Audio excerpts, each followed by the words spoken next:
o número 11 da pauta, da relatoria do desembargador Glauco Fernandes, eu atuo como revisora e o desembargador Nelson como vogal. Está escrito para sustentar o doutor Hugo Viol Faria. Está presente, doutor Hugo? Pois não, excelência, presente. Então, tem a palavra pelo prazo regimental. Excelentíssima senhora doutora desembargadora presidente, eminente desembargador relator Glauco Fernandes, sempre um aprendizado atuar em processo da vossa relatoria, colenda e culta turma julgadora. Trata-se de apelação que se insurge a defesa em razão de condenação por suposto tráfico de drogas envolvendo o apelante. Excelências, processo penal não é um fim em si mesmo. Com essa ponderação, inicio o debate de nossa apelação e proponho a divisão dos tópicos em 5. Num primeiro momento, gostaria de detalhar a história condenatória exarada na brilhante sentença, que, muito embora não se negue o culto julgador de piso, mas data vênia merece ser reformada. Suscitarei a preliminar levantada. Após adentro-me ao mérito, farei considerações a respeito da dosimetria que respeitosamente entende a defesa estar viciada, para finalmente partir aos pedidos. E nessa ordem proposta, excelências, inicio pelas preliminares. No bojo dos autos, o eminente magistrado de piso condenou com base nas declarações prestadas pelos policiais militares, mas porque chamei carinhosamente de história condenatória. Porque, veja, no corpo dos autos foi narrado que o apelante, flagrado em determinada localidade com pequena porção de droga, afirmou que aquela droga seria para consumo. Abordado pelos policiais de livre e espontânea vontade, convidou a desembargadora Beatriz, os policiais até ir à residência dele. Convidou os policiais até ir ao quarto dele e lá localizaram uma caixa com uma quantidade maior de droga. E nesse momento, segundo a sentença condenatória, o nosso querido apelante se manifesta, dizendo que aquela droga seria para venda. Ele é conduzido até a delegacia de polícia, sem contato nenhum com o advogado, isso consta dos autos, pois foi certificado que no auto de prisão em flagrante delito não houve acompanhamento de defesa técnica, e lá na delegacia de polícia ele fala que não, que a droga seria apenas para consumo. Mas o julgador entendeu que a versão do apelante não era crível, que era crível, na verdade, a versão dos policiais. Mas data vênia, compulsão dos autos, e já me adentro aí a preliminar. Compulsão dos autos, verifica-se que os termos de declarações prestados pelos policiais são ipsis literis o mesmo. E já me adianto, porque poderíamos sim entender que supracitado vício configuraria mera irregularidade, mas o prejuízo sobreveio com uma sentença condenatória que valorou, consta dos autos, o depoimento prestado pelos policiais militares em sede, excelência. Pediu o doutor Reli, por gentileza, para desligar o microfone.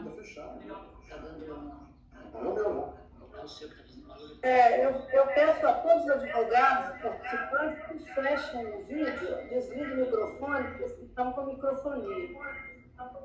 Retomando então, excelência, entendo, data vênia, que não merece prosperar os termos da sentença numa forma que foram ipsis literis os termos de declaração prestados pelos policiais militares, e me adianto. Poderíamos entender que houve mera irregularidade, mas essa mera irregularidade se sobreveio em nulidade no momento em que houve prolação de sentença condenatória com valoração de termos de declaração prestados idênticos. Não podemos tolerar que várias pessoas numa mesma circunstância fática tenham idênticas considerações a respeito, tanto em sede policial como em juízo, porque no mínimo violado estaria o princípio da incomunicabilidade, que é garantia processual das testemunhas. Adentro, caminhando na ordem proposta, ao mérito. Houve prolação de sentença condenatória, mas até a presente data, desembargadora Beatriz, brilhante e eminente desembargador Glauco, não se esclareceu a defesa de onde viria a presunção de mercância da substância apreendida. O artigo 33, caput da 11.343, como sabido, tem sim por elementar ter em depósito, mas exige o complemento das elementares com destino a consumo de terceiro. Faço aqui constar que no momento da abordagem o apelante entregou de livre e espontânea vontade o aparelho celular foi apreendido e franqueou acesso, concedeu a senha do aparelho à polícia. Mencionou que adquiriu a supracitada substância com dinheiro proveniente do auxílio emergencial. E aí, me causa, data vênia, turma julgadora, espécie, posto brilhantismo do eminente julgador de piso. Está nos autos, consta a vossas excelências no bojo da sentença. Abre aspas. Não se fez prova da licitude dos numerados apreendidos com o réu. Excelências, os numerados apreendidos são R$ 3,88. E na escola que eu estudei, lá em Juiz de Fora, eu aprendi que quem tem que demonstrar a ilicitude de eventual numerário é o eminente representando o Ministério Público no bojo da acusação e não a defesa, que tem que fazer prova da licitude do numerário. O eminente magistrado segue e consigna que, por ter o apelante adquirido a substância com o auxílio emergencial, está lá na dosimetria da pena, merece que a pena seja aí, entre aspas, agravada por força de circunstância judicial desfavorável. Bem, também fugiu, data vênia, ao habitual brilhantismo e explico melhor, porque já me adentro, encerrando o mérito, já me adentro à dosimetria viciada. Compulsão dos autos, verifica-se que na primeira fase da dosimetria, o eminente magistrado entabula de circunstância judicial desfavorável ao apelante o fato de ter adquirido a substância entorpecente com dinheiro proveniente do auxílio emergencial. Excelências, data máxima vênia, auxílio emergencial cumpre requisitos objetivos, cumpria, melhor dizendo, em lei ou em portaria e provimento para concessão. Se o benefício foi concedido, da mesma forma como se faz o raciocínio em previdência social, não há vinculação do benefício. Infelizmente, constatamos em redes sociais pessoas fazendo churrasco, festas, com dinheiro proveniente do auxílio emergencial. É de relevo social? Indene de dúvidas que sim, mas jurídico, para fins penais, óbvio que não. Em sequência, o magistrado também, em circunstância judicial desfavorável, menciona a quantidade e a variedade de droga em desfavor do apelante. Até a presente data, não entende a defesa, repisa-se, qual o elemento de prova indicativo de mercância, tendo em vista que nenhum ser foi abordado e nenhum, excelência. Eu gostaria de pedir que desativasse o microfone, há interferência na fala do doutor advogado. Pode continuar, doutor? Obrigado, excelência. Nenhuma testemunha foi capaz de informar que adquiriu drogas aí do apelante, que inclusive gozava da menoridade relativa, acabava de completar lá a maioridade. Em sequência, e aí data máxima vênia já tem sido reiterado o entendimento desse tribunal e retorno a essa douta segunda Câmara com muita alegria, porque há 7 anos atrás proferi minha primeira sustentação oral no tribunal nessa segunda Câmara. E lá se constou que deveria ser agravada a pena do apelante, porque o delito fora cometido em estado de calamidade. Excelências, a agravante constante, levantada pelo eminente magistrado, exige, por lição comezinha de dosimetria, que o agente se valha de circunstâncias especiais derivadas ali do estado de calamidade para cometimento do delito, e não de aplicação imediata em todo e qualquer caso, o que de sobremaneira prejudicaria o princípio da individualização da pena. E aí causa um pouco de espécie, até reitero o brilhantismo da autoridade de piso, turma julgadora, houve decote ou melhor dizendo, houve aplicação da causa de diminuição de pena do artigo 33, parágrafo 4, em seu patamar mínimo. Sob a alegação da lesividade da droga. Mas o eminente julgador já tinha valorado a droga lá na primeira fase da dosimetria da pena, excelência. E o bis in idem. Então, com essas considerações e pedindo desculpas também por conta da microfonia, eu requeiro, com respeito e acatamento, seja dado provimento ao recurso de apelação para colher a preliminar, cassar os efeitos da sentença por força de nulidade processual absoluta.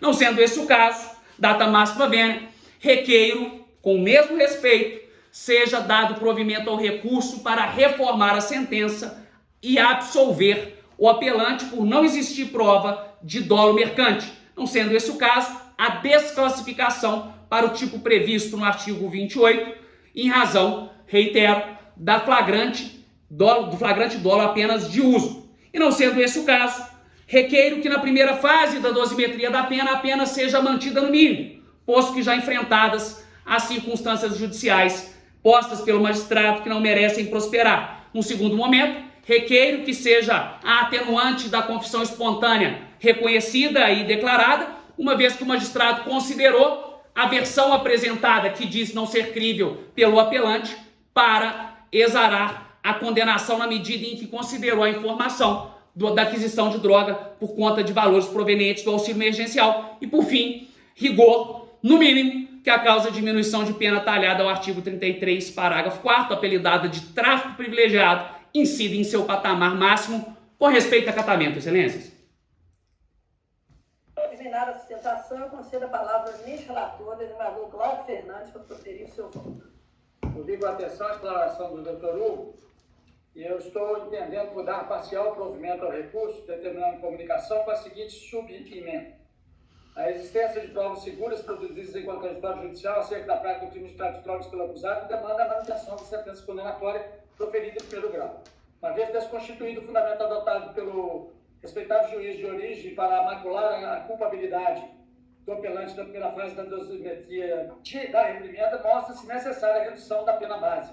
Ausente demonstração de que a pandemia vivenciada em decorrência da Covid-19 facilitou ou influenciou diretamente na prática delitiva, impõe-se o depósito da agravante previsto no artigo 61.2j do Código Penal. Atendimento da confissão espontânea no crime de tráfico de drogas incide apenas quando a gente reconhece a traficância, não se aplicando ao acusado que confessa ser usuário de drogas. Súmula 630 do STJ. É vedada a consideração da quantidade, natureza e diversidade de drogas na primeira e terceira fase da dosimetria, de modo que a exasperação da pena base com fundamento em tais moduladores implica a fixação de fração máxima prevista no parágrafo 4 da Lei 11.343/06, em observância ao princípio non bis in idem. Tratando-se de réu primário com pena inferior a 4 anos, a avaliação majoritariamente favorável das circunstâncias judiciais viável a estipulação do regime inicial aberto, preenchidos os requisitos objetivos e subjetivos do artigo 44 do Código Penal, possível a substituição da pena privativa de liberdade por restritivo de direito, possível contrária à pena de multa, combinada no preceito secundário do tipo legal, previamente estabelecido pelo julgador para cumprir as condições de reprovação e prevenção do crime, é vedado ao julgador deixar de aplicá-la. Verificadas as observâncias do critério trifásico e a proporcionalidade entre a multa criminal e a sanção corporal, não há que se falar em redimensionamento de pena de multa. Afasta-se o pedido defensivo de extinção de punibilidade para integrar o cumprimento da pena se o tempo da prisão provisória for inferior à sanção privativa de liberdade aplicada no caso concreto, cabendo ao juízo da execução o exame da detração penal. Então, com essas considerações e submeta, eu estou dando parcial provimento ao recurso e disponibilizando o voto ao doutor Hugo, assim como o voto. Eu registro que ouvi atentamente a combativa sustentação oral e estou acompanhando a íntegra o voto do relator. Desembargador Nelson Messias Vogal, como vota? Também acompanho o voto do eminente relator. Então, resultado do julgamento unânime, rejeitaram o preliminar e deram parcial provimento ao recurso após sustentação oral. Chama o julgamento agora. Excelências, obrigado. Peço licença para deixar o circuito. Sempre um aprendizado. Perfeitamente. Número 4 da pauta agora. 6 anos reduzido a 0, papai. Não. Ai, meu